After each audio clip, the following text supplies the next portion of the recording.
Alright, this is Yahweh. These are the Secret Yahweh tapes. This is volume 5.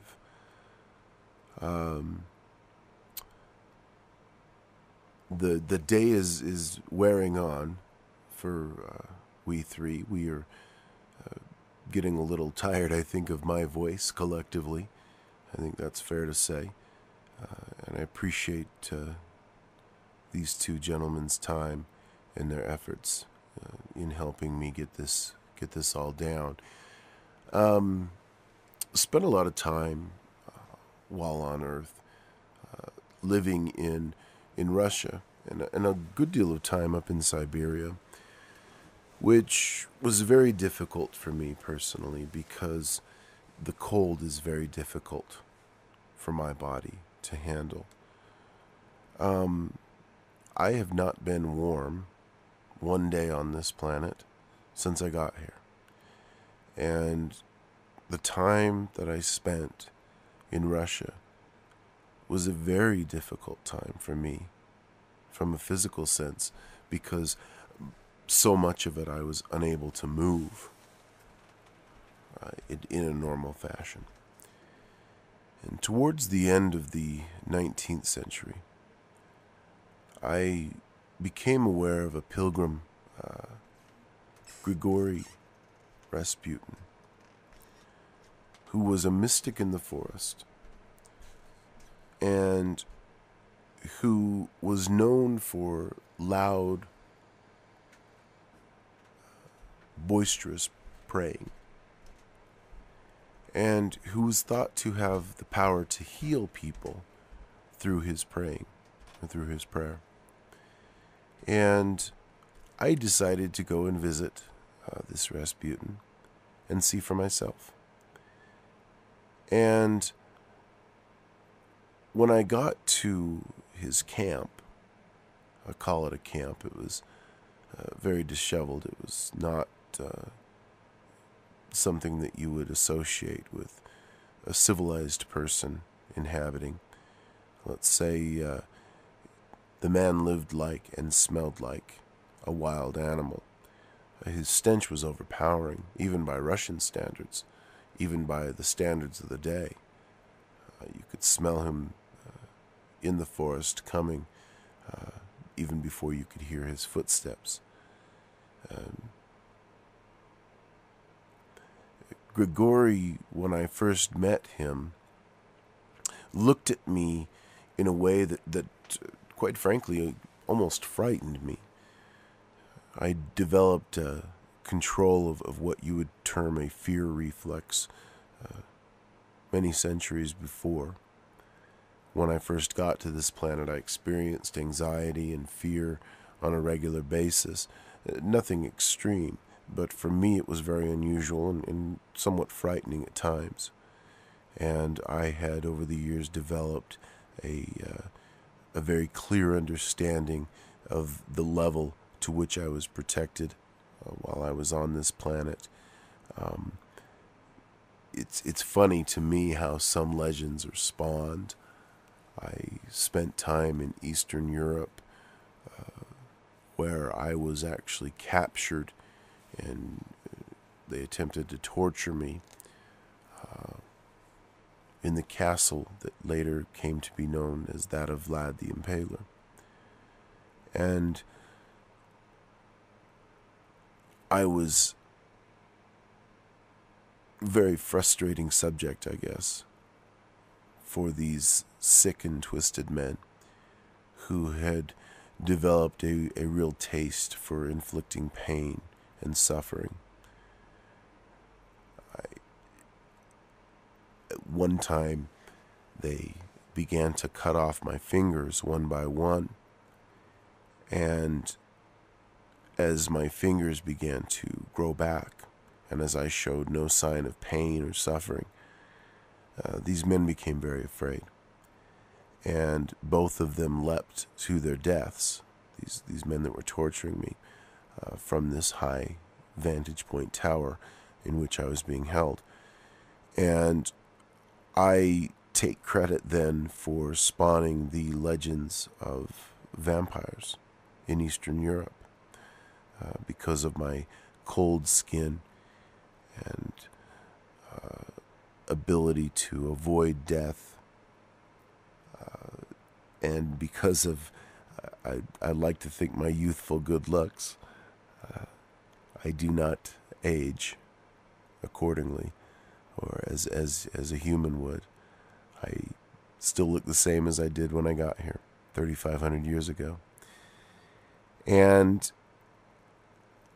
I sought retribution at that time against those who had taken me captive. This was one of the first experiences that I had with actual revenge, the concept of revenge. The suffering that was visited upon me at the hands of these merciless perpetrators was unconscionable. Their complete, vapid response to, I didn't have cries of pain, my reasoning with them.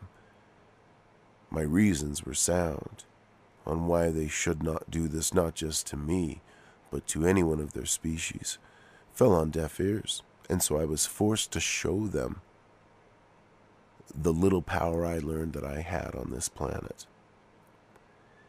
And over the years, as I extracted my my revenge on those people responsible and their families, I became almost different. I became a very vengeful and jaded individual. It was noticed by my peers and those around me and those that had known me. And I became very arrogant, understanding that I did have afforded to me on this mission powers that by human standards were considered supernatural. I had the ability to heal myself. I had the ability to not fly, but to transport myself quickly from one point to another and survive falls from very high places, or seeming to. In reality, I was just unbreakable, so to speak. Still am. My time will not end here until my time ends here. And I cannot be killed by earthly hands. And I don't say that as a challenge. Please, if there's any nut jobs out there, hopefully they won't be buying these CDs. But I say that because I'm here on a mission.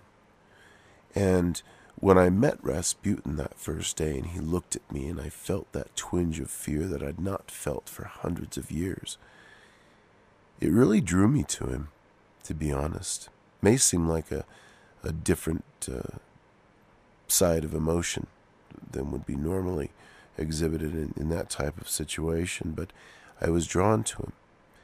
Perhaps the same way people are drawn to those that may seem dangerous to them. Rasputin was a very deep and troubled man on many levels. He understood almost too much for a person of his mental capacity. He'd been given too much wisdom by the ones, more than he could handle, and it drove him mad. And he began experimenting with healing others through prayer when he was quite young. And he told me that the first few times that he felt this spirit overtake him, he wasn't able to control it, and sometimes it actually made people worse. And that's what had led him into this self-imposed exile. That's what had driven him to this life of pilgrimage, was trying to make up for, atone for these sins he believed he'd somehow committed. And what he later realized in life, by the time I met him, was that the power that had taken these individuals through his hands was not his own. He was merely a vessel through which it transferred or poured. And as we began talking that first day, I, of course, exhibited no external signs of any kind of trepidation or concern. I'd learned long ago to not show my hand, so to speak, and keep my cards close to the vest.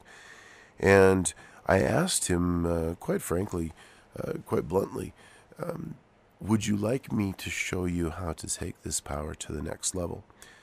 I did this without knowing really what I was talking about. I was bluffing. I wanted to find out just how powerful the source that came through this gentleman was, where it came from, where it was going, and moreover, what cultural paradigm did he come from that allowed him to be open to this type of interpretation. And he said yes, almost before I'd finished asking, which again caused me great concern. This was someone who, much like a man I met in the late 60s, who was a musician by the name of Jim Morrison, an American. Rasputin pushed constantly the bounds of what he could try to manipulate in his surroundings. The example would be a group of nomadic people had killed a deer, and they were all about to, they cleaned it and put it on a spit and roasted it over a fire, and they were about ready to eat it. And Rasputin ran in and said the meat was cursed, and they needed to purify it by throwing it on the fire and allowing it to burn, and that by the burning of the impure animal and by their suffering, their hunger pangs would be testament to the fact that they had survived another day, evading the clasps of these forest demons that inhabited this particular forest. And his story went on, as he later told me, to include not just demons within the forest, but demons within the people themselves. That they were somehow exorcising these demons by going without. And he did this being very, very hungry at the time himself, and knowing that these people were starving, because he wanted to see how far he could influence the outcome of that particular situation. He wanted to see if these people would go along with it. If he told a big enough story with enough scary details, would they go along and believe him and actually throw that venison on the fire and watch it burn while they starved? They didn't starve to death, but they were very hungry. Very difficult to hunt while you're hungry. Very difficult to be patient while you're hungry. And Rasputin,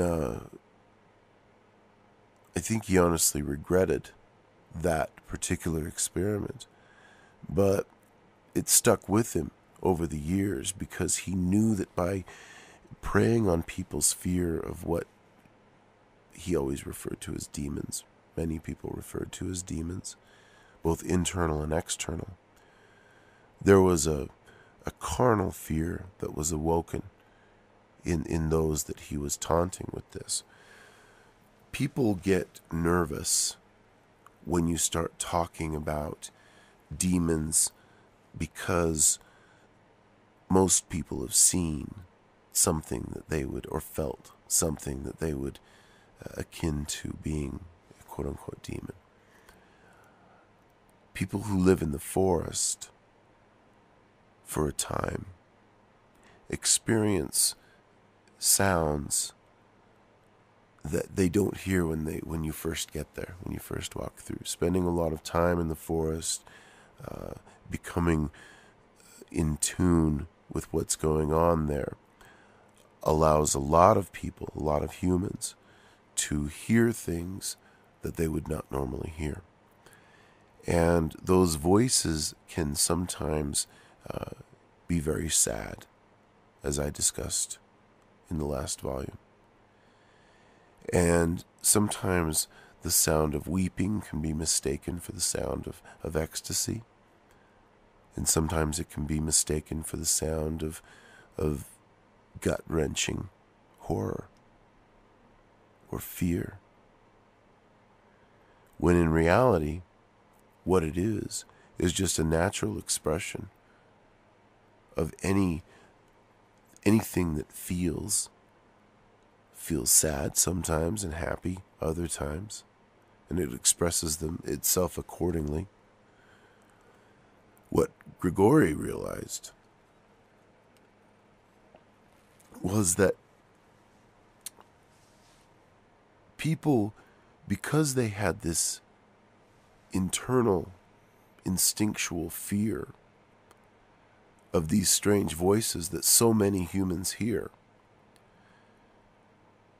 that by being able to show them how to eliminate this in their lives, he could heal them, as he said, from a great many things. Because these demons that most of you carry around with you, and I say most of you because I've met very few people who have been released from the bonds of these struggles.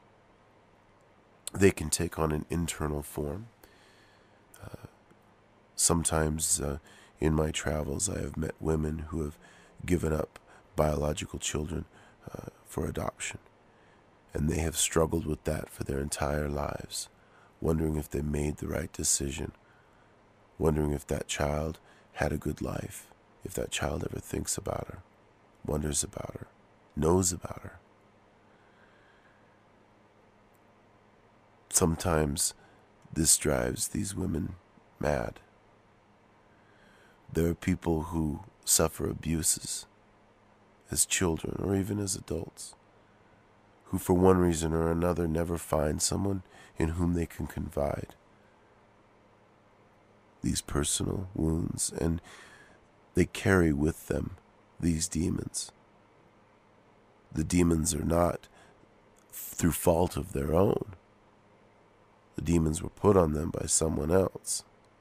But nevertheless, they hear these voices. Especially for humans, it seems like especially during sleep.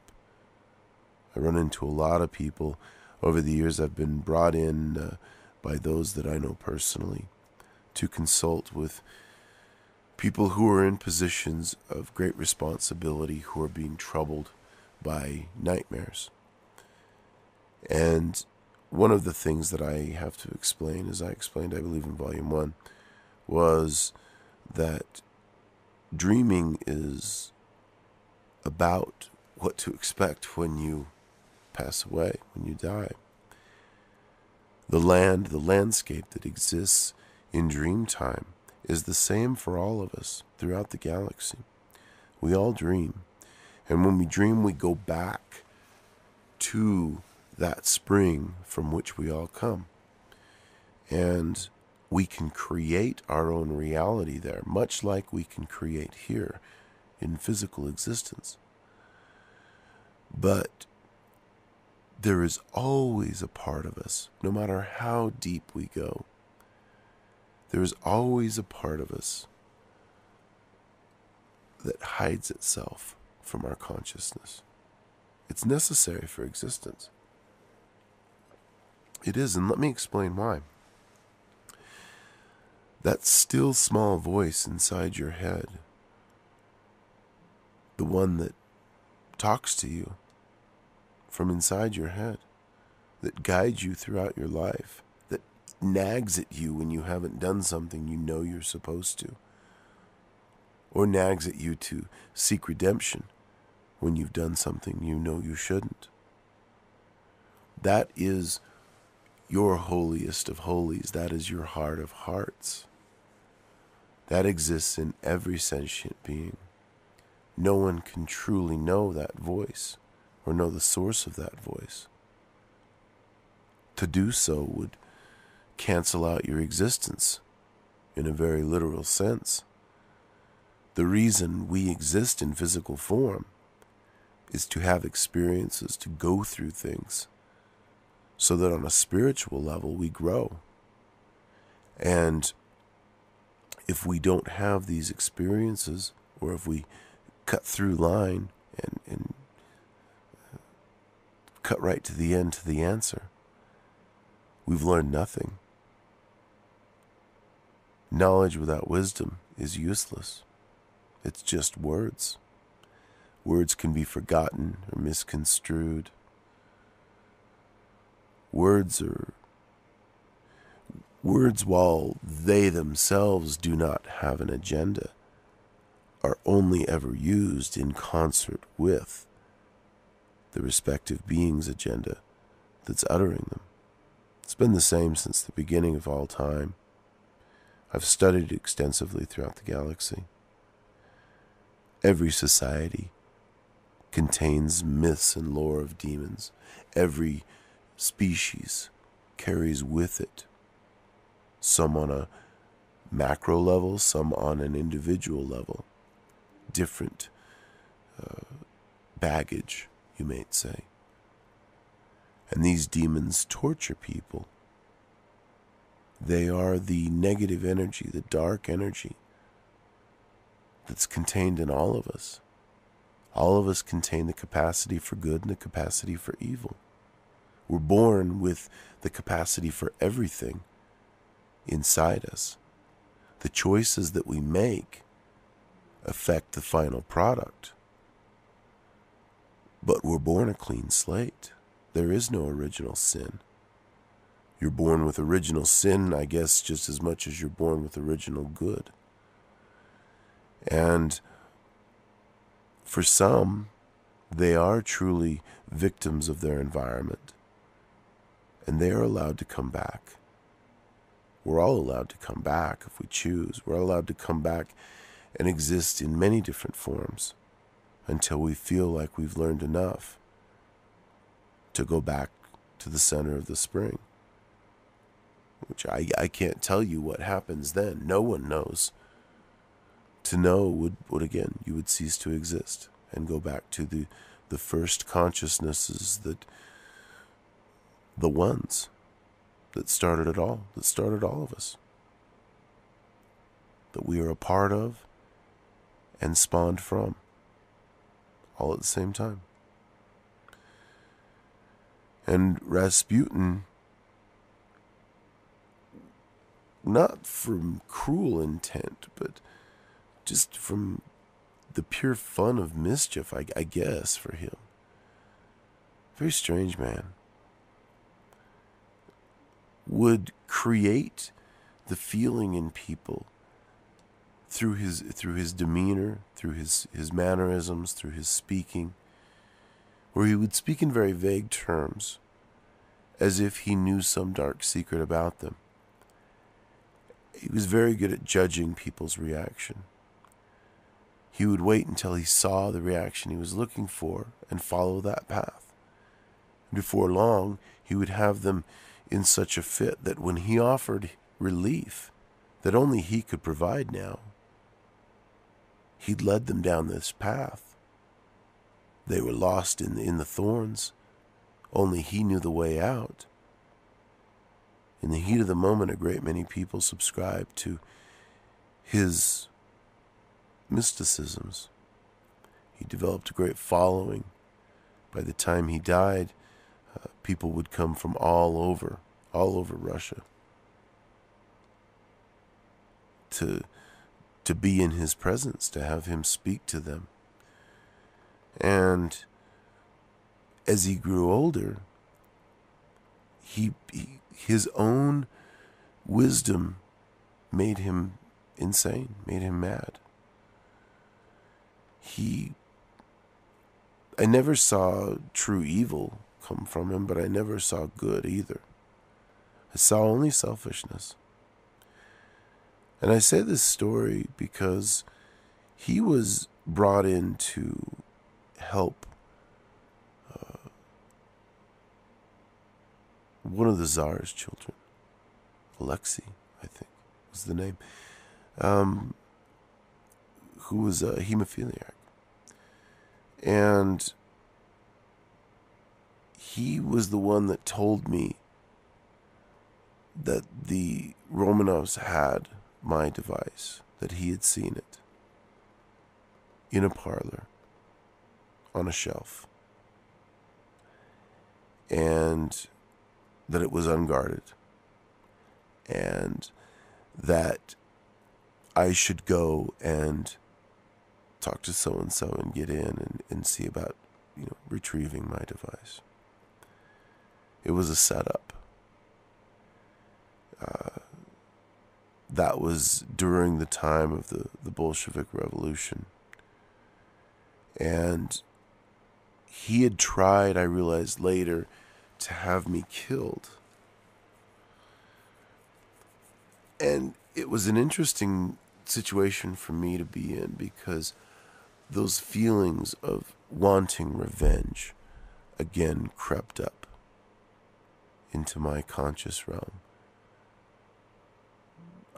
Out of instinct and into rational thought, they bubbled.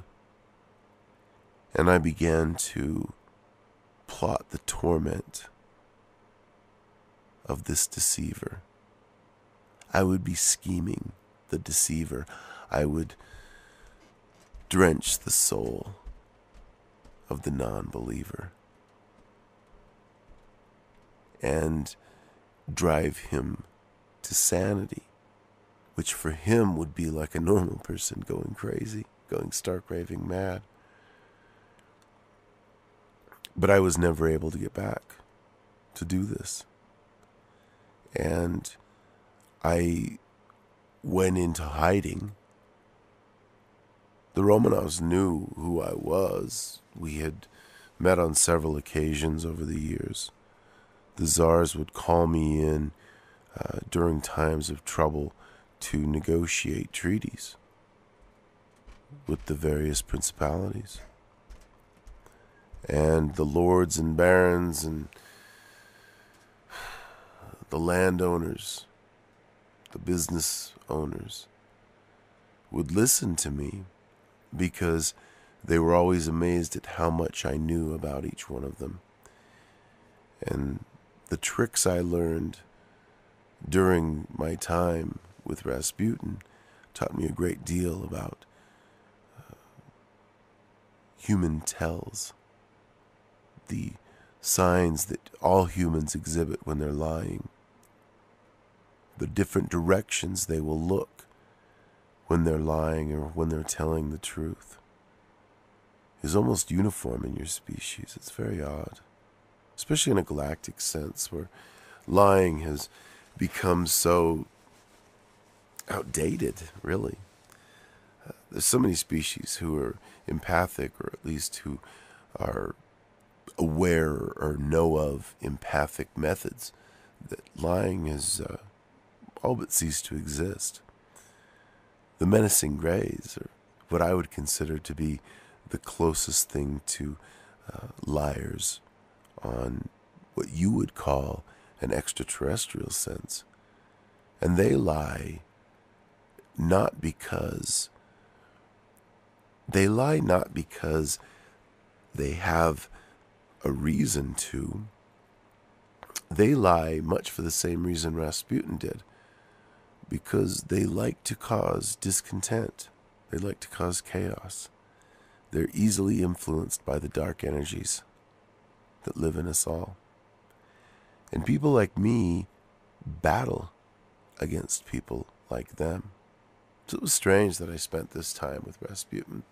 And it was strange to me looking back.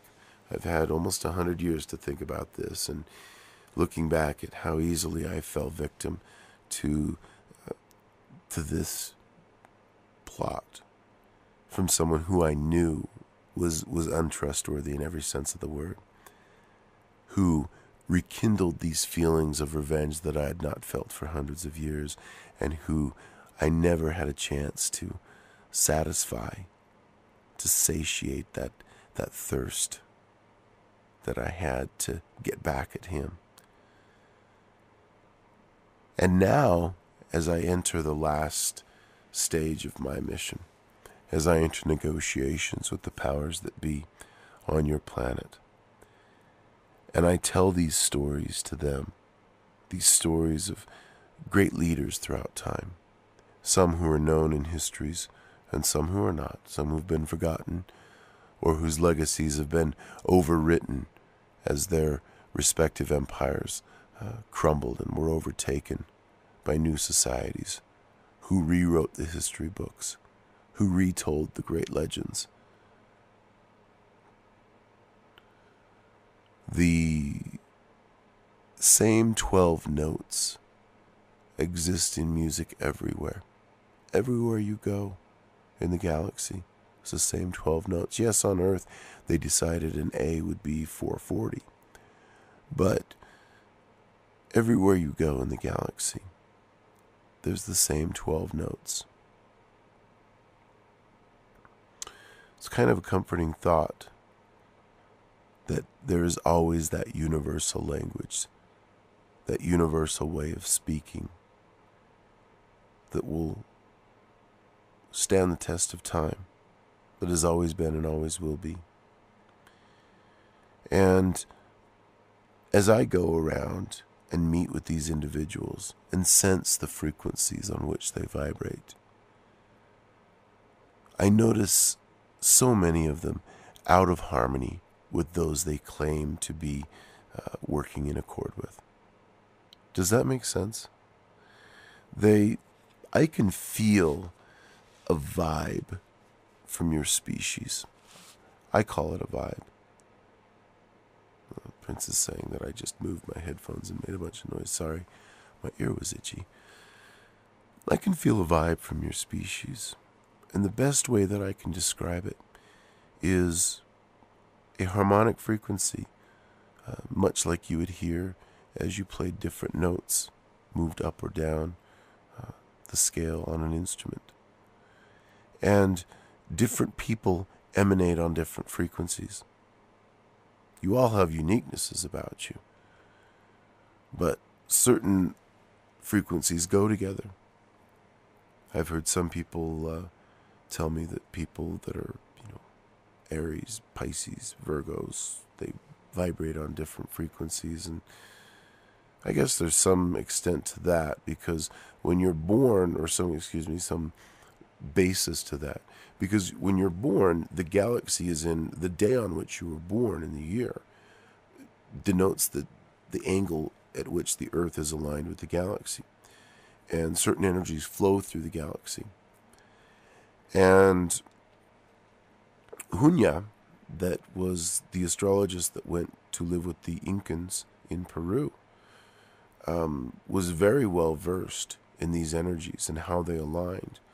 And as we would go into discussions on the alignment, the respective alignment with Delta Sol, with the rest of the galaxy, he would explain to us over the course of the Earth year equivalent where these energies were aligned and how they influenced people during that time. And when a baby is born, a baby is, I'll settle the myth right now, the myth on when life begins, because life does begin at conception. Life begins the second the sperm penetrates the wall of the egg. That DNA becomes fused. That growth of cells begins. And that is the spark of life. That is where we connect with the well of the souls. And that spring begins to feed us as we begin our existence in a physical form.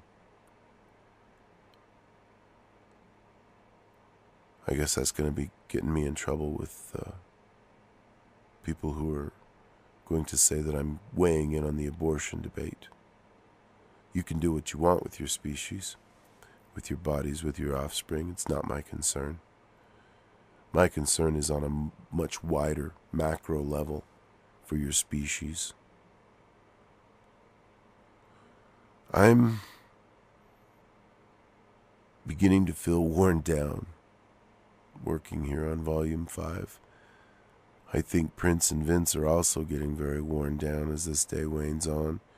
It's very difficult for me sometimes to explain this in a way that I feel is going to make sense.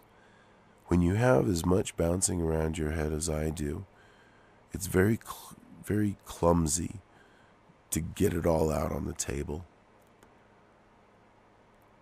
It's almost like if you haven't seen a friend in a long time and you're trying to catch up while waiting for a bus or a train, and you're trying to wrap up everything that's happened in your life, and he or she's trying to sum up everything that's happened in their respective life in those few brief moments before you've got to part ways again for who knows how long. That's what this feels like to me. These tapes that I'm recording now are going to end up being almost 12 hours in total length. For me, it's going to feel like a brief moment of time. It's very hard for me to slow down and remember all the things that over the years I've said, this is, if I ever tell my story, this is something I want to include in that story. I was run out of Russia because I knew too much. And as the Marxists, the communists took over in Russia, they used a lot of my, believe it or not, my ideology, which is that on a grand scale, we're all in this together. Our survival is the equation on which our survival depends, is one in which we all play a part. We're all a moving cog in that equation, and each of our decisions influence the collective outcome. And when the communists took over, it was very difficult for a lot of the people that I knew, because they had gotten used to living very extravagantly. They'd gotten used to cushy lifestyles, as Vince says. Very difficult for them to go back to a humble existence. And I fear for a lot of the people on Earth right now in 2010, over the next 2 years, the powers that be on your planet are going to purposely fleece your disposable income. Is that the term, guys? The money that people have available to spend on things?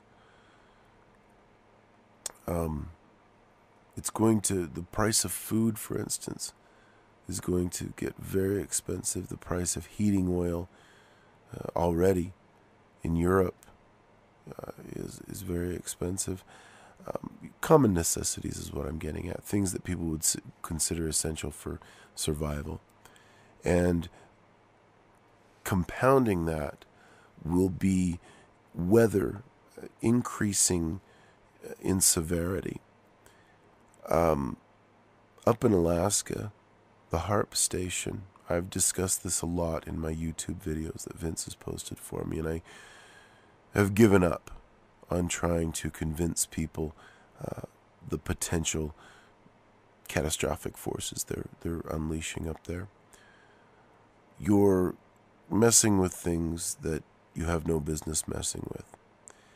And that, combined with what's going on, or what could have potentially gone on at CERN had Locaire not gotten there when he did, which was a couple of decades ago, but that's when he started working with those individuals in Switzerland and in France, and he really put the brakes on a couple of projects that would have probably meant the not just the cessation of life on the planet Earth, but probably the disintegration literally on a molecular level of this planet. And the technology that's available to most people here on Earth, when I say most people, I mean most, what you would consider like a general consumer, is a couple of decades behind the technology that is available to the elite. Even the U.S. military is limited by its own bureaucracy. There are certain divisions within the military that I learned about when I worked with the CIA back in the 90s that are autonomous enough and with large enough budgets that they can pretty much do what they want.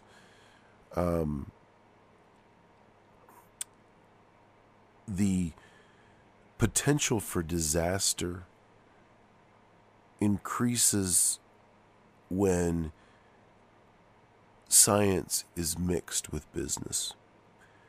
And the military-industrial complex that was spawned out of the second, quote-unquote, World War here, mainly in America, mainly with certain companies that were very dependent on conflict to remain profitable, became very, very influential, unfortunately, in Washington, D.C., in the U.S. Capitol. These companies got on the radar of the powers that be because it became a new frontier in keeping the human race under their thumb. By developing these weapons, there is a weapon available that makes people expel their bowels. They mess their pants.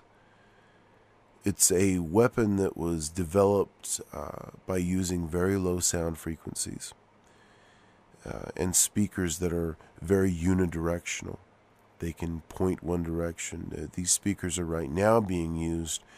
I get correspondence from people all the time, again, about voices. We talked about this earlier with demons. But people who are convinced that, they're in the city or something, they're not out in nature where these voices might be normal. They're in a city, they're in an urban area, and they're hearing something talking to them.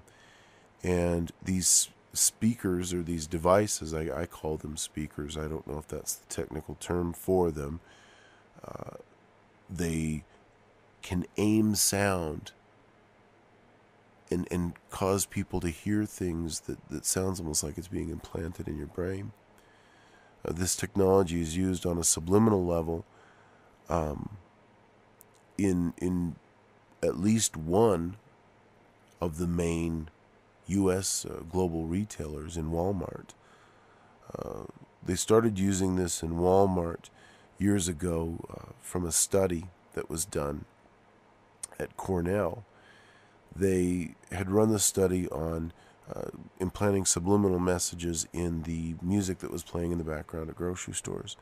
And they would implant messages like, buy 1 loaf of wheat bread and 2 loaves of white bread, or something.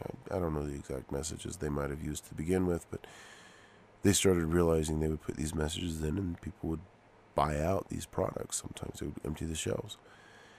And this was used by the marketing industry, by the retail industry, and still is today. Trust me, it is. The U.S. government has put laws in place, but it's kind of like a speed limit in the middle of Wyoming. There's no one there to enforce it. And even if there was, they probably wouldn't care enough to track you down and give you the ticket. You don't know when you're being subliminally, I can't talk, it's getting so late, subliminally influenced. That's the whole nature of it being subliminal. And this technology scares the powers that be because they're always susceptible to needing to bring on new members, new people to do their bidding. I call them their minions, but that's just my silly phrase for it. Thugs, gangsters, hitmen, enforcers, people who are willing to run for office. You would be amazed what it takes to run for political office in a Western culture right now. In the United States of America, it takes millions of dollars. The people who are allowed to be cultured and groomed for these positions over the years give up their very souls sometimes to these people. At least that's what they believe. Making deals with the devil, so to speak, to attain these positions of power. And they attain these positions of power almost uniformly because they crave something of the flesh. A lot of times it's attractive people to have sex with, or money to live an opulent lifestyle, eat the best food, surround yourself in the nicest surroundings, comforts, which can be argued from an anthropological standpoint, by the way, that that's not necessarily selfish in a bad way. That's self-preservation. Sedentary lifestyle is nothing new for the human race. The Romans were incredibly sedentary. The Romans sat around and did nothing. They only broke a sweat when they would beat their slaves. The Romans were a very interesting society because they very much believed in what they were doing, but at the same time never created any boundaries within their society from a cultural standpoint, from what we would call, in my profession, no sense of religious boundaries that would preclude them from debauchery. Of course, they had gods and religion, but there was a series of justifications they could use or penances they could pay to offset these sins. Kind of like what my Catholic friends do when they go out and do things they shouldn't, and then go to a priest and confess. A system, by which they can be absolved or believe they can be absolved of their sins. It's legitimate. Happens in every culture. Your sins are only what you make of them. They're what you carry with them. Your sins are not transposed onto those around you, or transferred onto those around you. They're your sins. You can keep them or you can throw them away, much like your demons. Most people, I think, have the capacity to have this be their last life and enjoy it, especially in this day and age. With the amount of knowledge that is available to your race, there's really no excuse why you should not move forward after this life. This stuff is readily available to you. You can go to just about any, what would you call it, a place of religion, a church, synagogue, mosque. You can go to any house of worship. Perhaps that's a better term. Or just about any house of worship. I guess there's some out there that are nefarious in their intent. And experience people who deeply believe what they preach. That in itself will move your soul forward. Being around someone who is very passionate about affecting change for good. And the reason is that those frequencies that they give off are easier to become in harmony with for most people. It's easier to harmonize with a C and a G than it is with a G flat seventh and a F in the bass. You've got to unlearn what you have learned. Do you remember that phrase? That was a good one. When Star Wars came out in the 70s, I had just gotten back from Pakistan, and I was in San Francisco, California, in the United States. And I was taken to the cinema to see Star Wars. It was a drive-in cinema.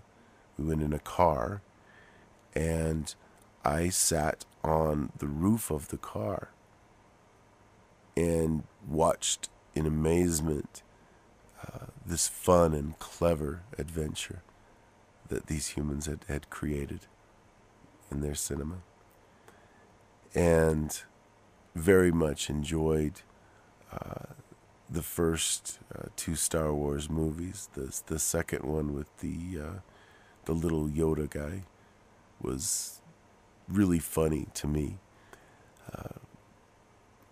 Myself and my peers, when we talked about it later, joked that that would have been a good nickname for our professor back on Nibiru. She would have been a perfect Yoda, because that was a phrase she said often: you must unlearn what you have learned. As we imagine you're born this gigantic white piece of paper. I use gigantic white pieces of paper a lot in my analogies, and very specific reason for that. I'm sure many of you get that. Imagine you're born this perfect, pristine, clear piece of paper. And on that paper, anything can be written. Immediately from the moment you're born, something starts to be traced. Patterns form. Areas of the paper are used, areas of the paper are not used. The areas of the paper that are not used fall off and become forgotten. They pass off into time. The areas that you circle out and retain, you begin circling inward like a Mandelbrot fractal. And it just keeps growing and growing and growing. And each level you go to, each time you write something on that paper, it's almost as if a new space opens up on which you can write. And over the course of our lives, we all, no matter what species we all write our own book. We write our own story. You're in control of what you do with your life. You're in control of what you make of your life. In many respects, you're in control of every aspect of your life. You can create better surroundings for yourself if you know how to think the right thoughts. I could tell you what the secret is. You may not believe me, but I'll tell you what I believe, at least, that it is. And that's to envision very clearly what it is you hope to become. If you have a presentation to give at work, rehearse it well. If you have a conversation coming up with someone that you care about, that you want to go a certain way, that you want to convey certain things, rehearse that ahead of time. Imagine in your mind how it's going to go. Create that reality. Because what that does is it gives you a roadmap to follow. Everybody has in their minds what they hope will happen. A lot of people think that they're powerless against this, that they exist in this existential space where they're just existing. There is no good or bad. There is no positive or negative. It's all arbitrary. It's all mathematics. I used to think Locare thought that way. I can tell you that. I no longer do.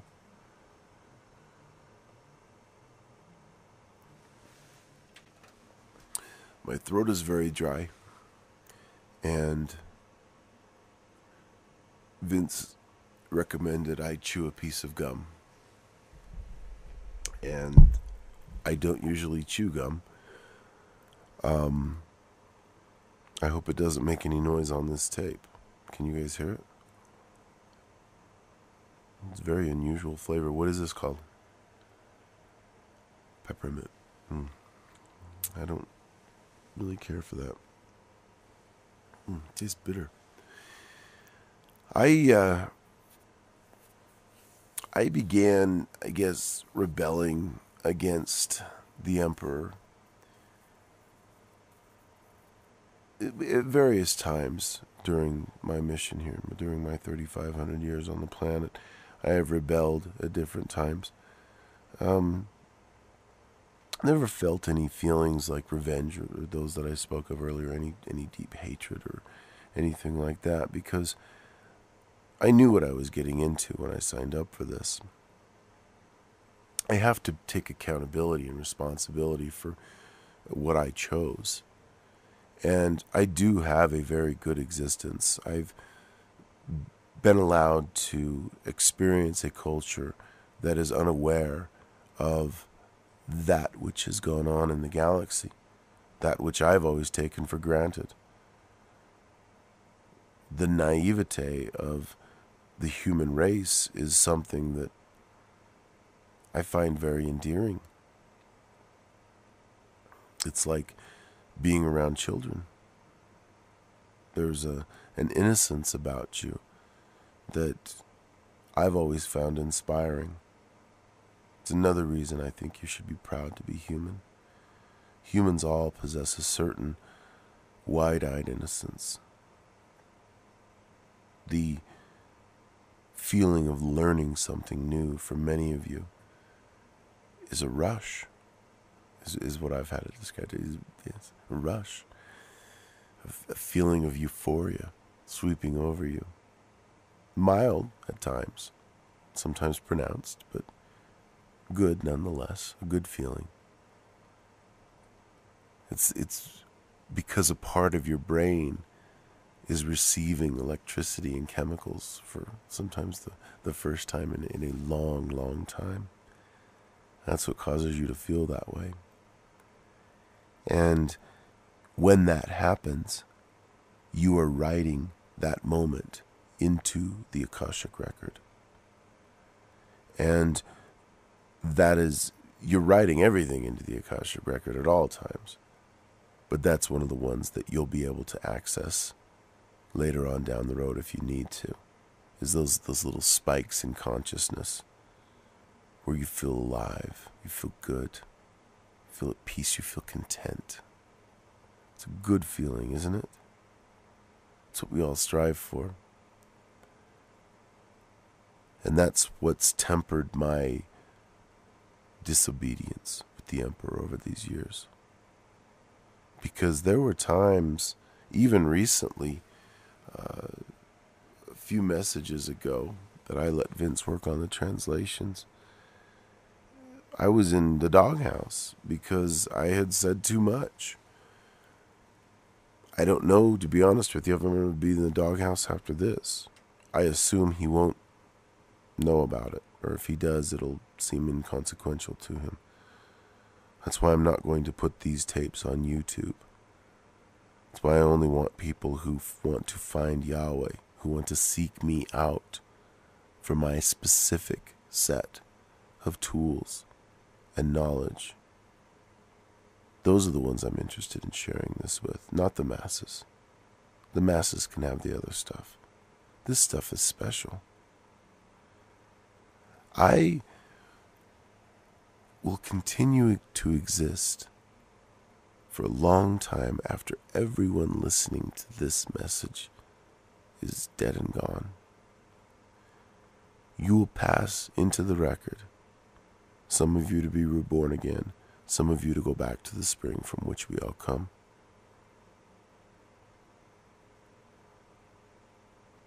But I will go on for much, much longer.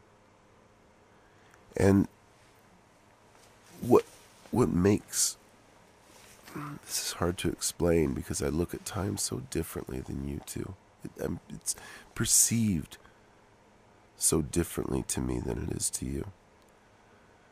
But this small part of my life that this will end up being is hopefully going to influence generations to come of your people, of the people of Earth, of Delta Soul, for whom I care so deeply. I care about you people much the same way Yeshua did. I see the good in so many of you. The random acts of kindness that I see every day all around the planet, everywhere I go. In some societies, the elders are more revered than in others.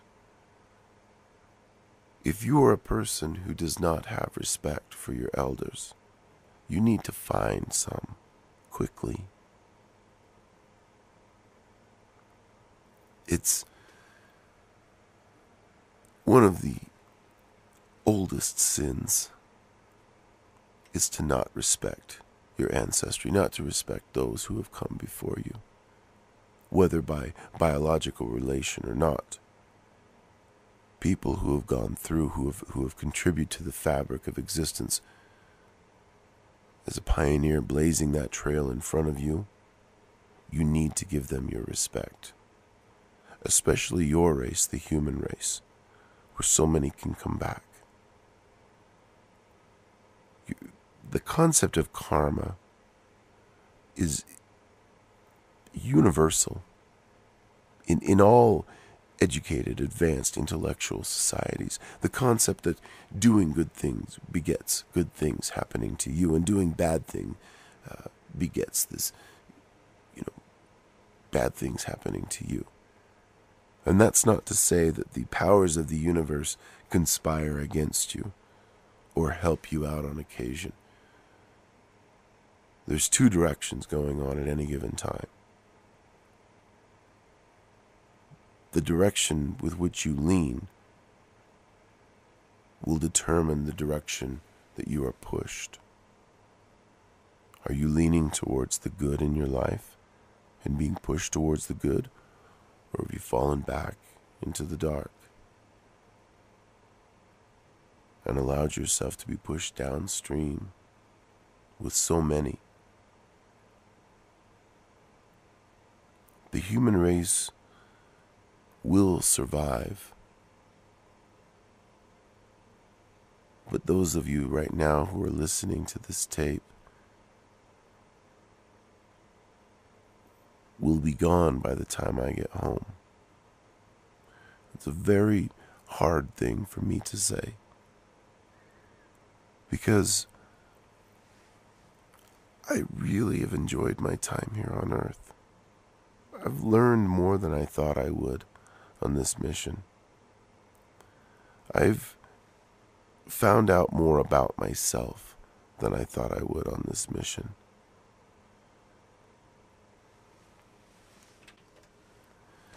I think I'm going to have to wrap this up pretty soon. I'm exhausted. It's very hard going through all this. For every word I say, there's 10 in my head.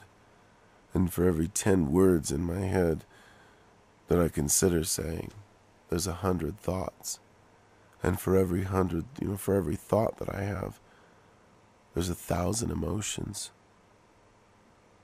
And it just cascades from there backwards. The sum of my experiences, what I hope to convey. And I know I have 4 more of these to record.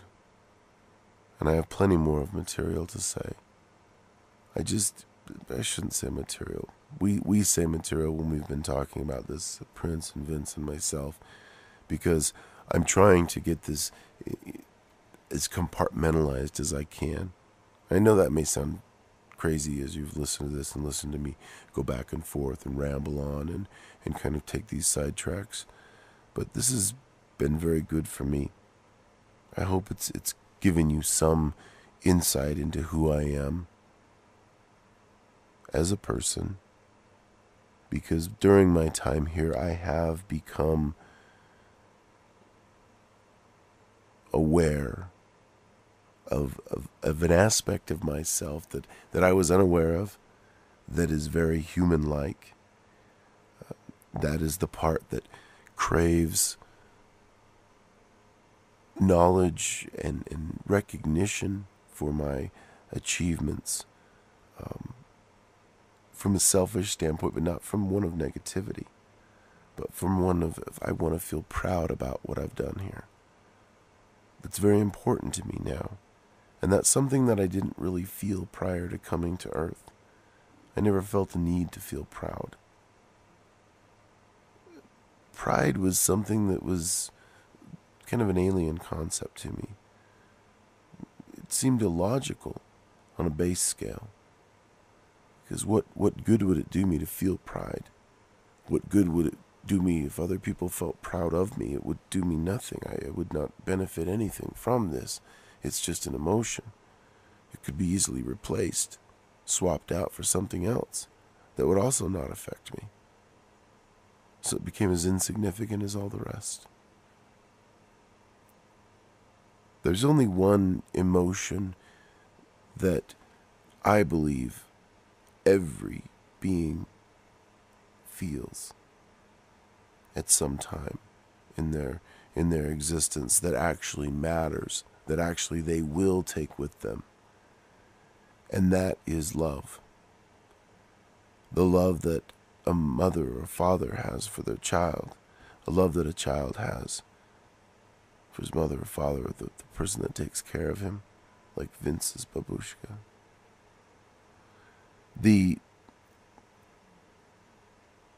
That feeling pushes us forward on a spiritual sense, the feeling of love. At the end of the road, you will not remember the times you felt nervous or afraid. You won't remember, trust me, the times you felt angry. You won't remember the times you felt betrayed and alone. You'll remember the times you felt loved. And I can only imagine, and again, this is me speculating because I do not know, and I believe no one knows. But when we reach the highest level of consciousness, when we're allowed to cease our physical existences and go back and become part of the ones in the spring, in the well of the souls from which we all come.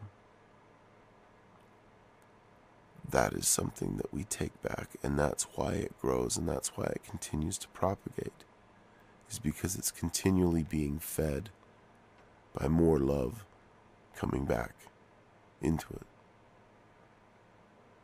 That may sound very new agey and hokey to some of you, but consider this.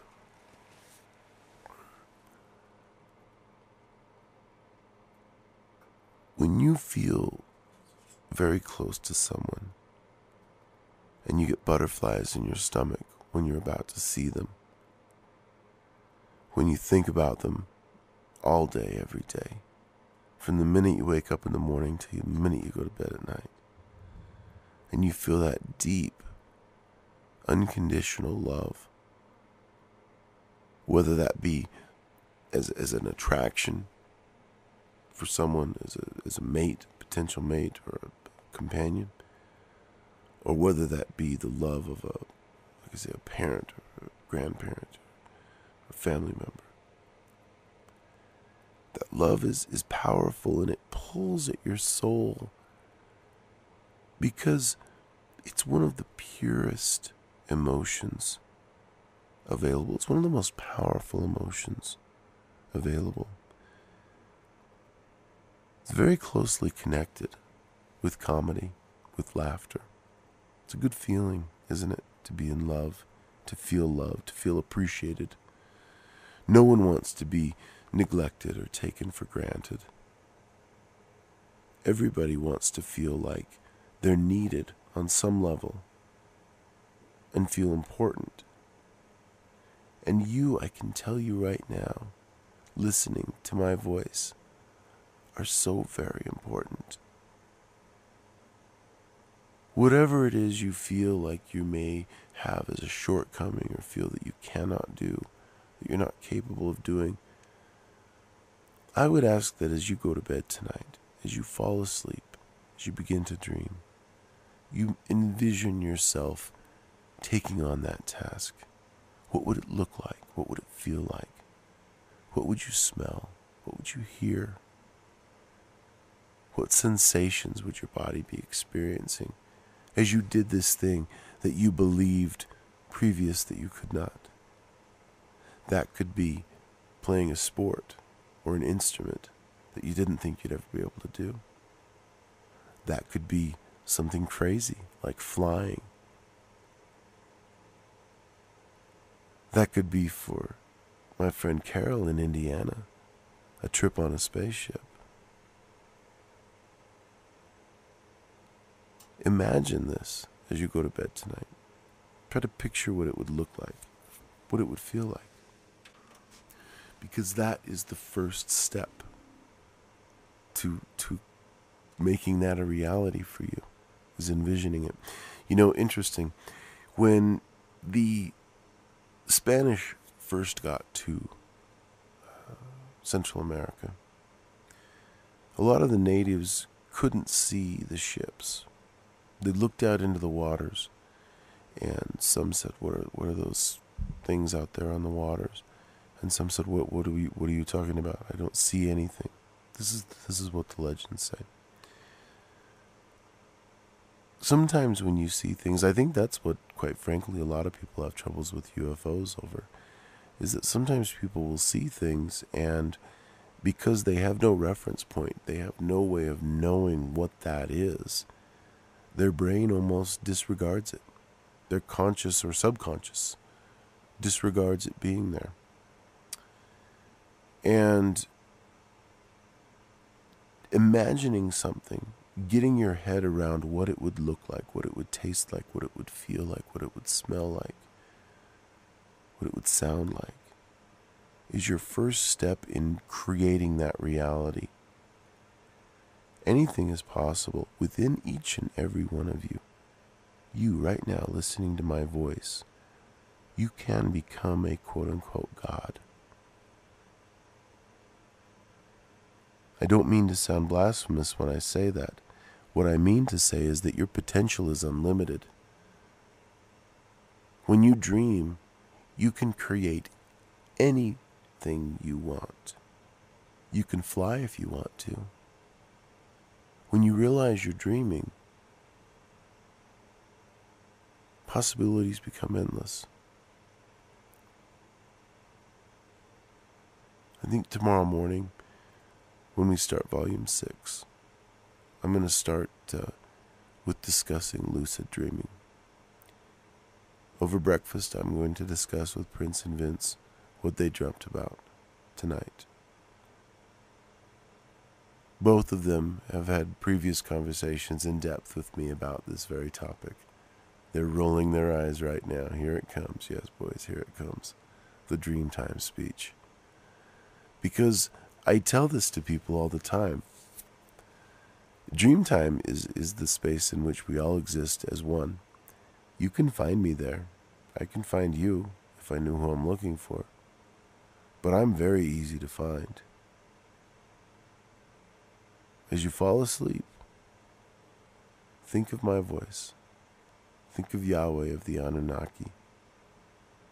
And as you drift into your own dream time, smell me out. I smell like warm sugar cookies baking in the oven. That's what I think like, at least. Or I think I smell like. Prince and Vince are, yeah,